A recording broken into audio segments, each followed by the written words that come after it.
Yes എടാ സെറ്റായി റെഡിയായ എന്നാ വിളി. ആ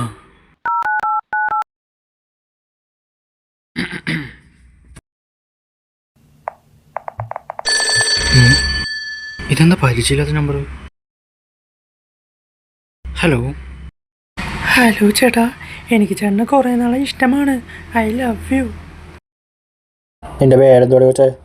ആ പേര് കൺമഷി കൺമഷി. എൻ്റെ പേര് കൺമഷി. ചേട്ടൻ്റെ പേരെന്തുവാ? അന്ന് എൻ്റെ പേര് പൗഡർ വെച്ചിട്ട് പോടാ കൂടെ.